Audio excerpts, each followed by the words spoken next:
Hi, so in today's video I'm going to show you how you can make your own stamped background paper just using some simple colours and your stamps. Now I'm using the prized Peony stamp set from Stampin Up, which is available in my online shop, and I'm stamping it here onto Whisper White cardstock and I'm using Balmy Blue ink.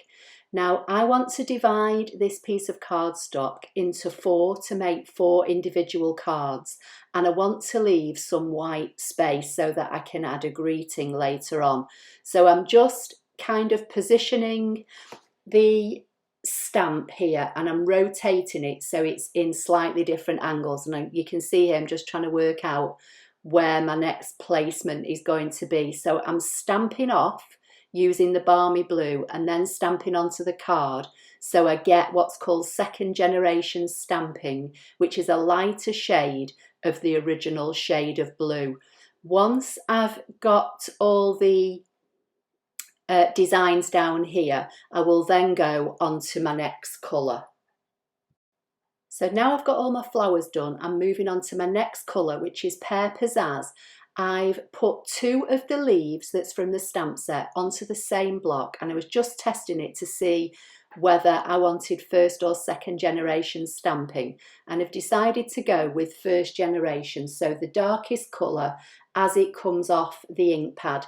And again, I'm just going to position the leaves, slightly rotating them each time, and put them around the blue peony flowers. And then when I'm happy with this, the next colour I've got is Night of Navy, and I'm going to fill in some of the spaces with the Night of Navy. As I said, I want to leave some white space because I want to add a greeting onto each one of these four cards when I am finished. So now I'm just bringing in this little filler design, which is all from this prized Peony suite, and I'm stamping it up in Night of Navy, and I'm just going to randomly stamp first and second generation stamping in some of the empty spots, but bearing in mind I do still want to leave some white space. So I'll just carry on with that and I'll show you when I'm finished. Okay, here it is, all finished. You may think it looks a little bit of a mess, but trust me, it will look nice when it's all chopped up and mounted onto some card. So this is UK A4 cardstock. I'm going to chop it straight down the middle on the short side, so that's at 4 1/8, and then I'm going to chop it in half again on the long side at 5 7/8. So here are my four pieces now, and I'm just trying to work out whether they're going to look better in landscape or portrait, but I'll probably work that out as I go along. So now I want to mat these cards onto some coloured card. So I'm going to bring in my little box of pre-cut up matte layers, and I'm going to see what I think will look better as a matting layer for these cards. So I'm going to bring in a piece of Balmy Blue because that's a colour that I used on the flower.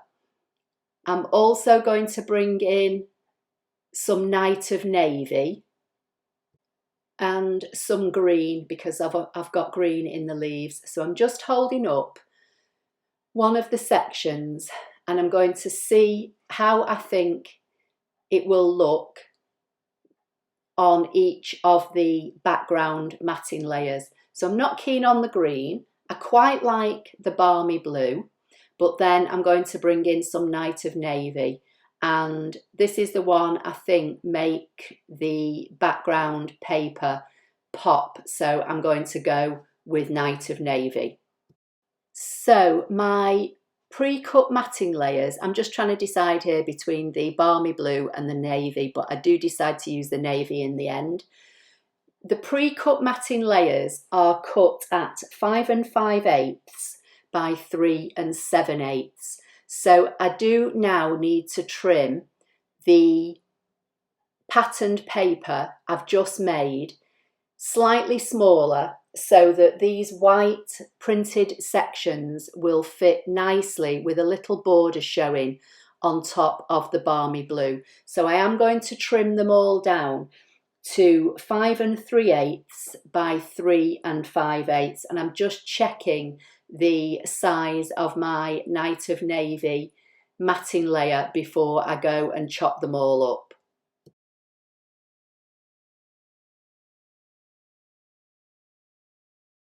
So for my greeting, I decided to use a greeting from Timeless Tropical, and I'm going to stamp it onto one of the shapes that's in the So Sentimental dies.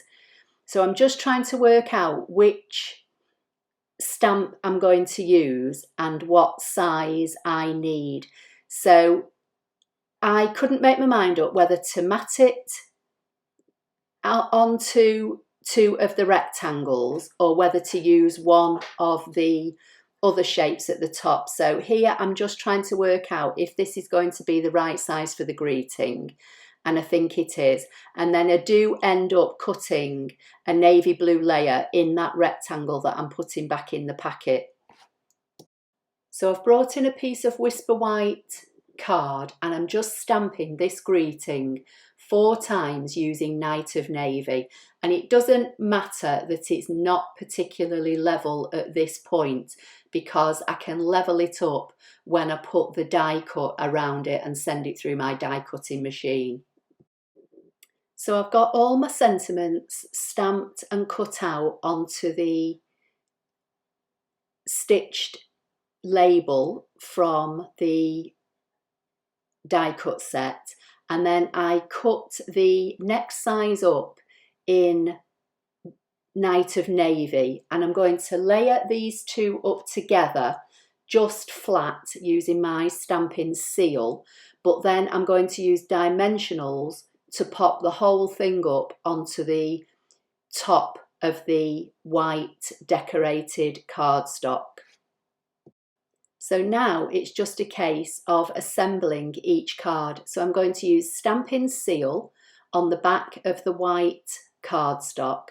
I'm going to stick that to the Night of Navy, and then I'm going to put the Night of Navy flat onto the front of my Whisper White thick base card, which I've already pre-cut and scored and folded in half. And again, this is just UK A4 cardstock cut in half on the short side, scored and folded, and then it's a case of just layering this up. And then with my greeting, I'm going to put my greeting onto 3D foam, and I'm going to stick this in the space where I left while I was stamping all the flowers earlier. And because I'm using dark card, I'm using our black dimensionals so that they just blend in a little bit more to the colour of this cardstock. So again, I'm just going to position it in that space. I'm going to do all 4 the same, and then I'll show you at the end. All the supplies I'm using will be listed under the YouTube video and in the accompanying blog post, and can all be purchased directly from my Stampin' Up shop at www.applelover53.stampinup.net. So here they are, all finished. I did decide to stamp the flower on the inside of the card and on the outside of the envelope, and I'll put a photograph in at the end. Please give the video a thumbs up. Don't forget to subscribe if you don't already do so, and I'll see you in my next video. Thank you.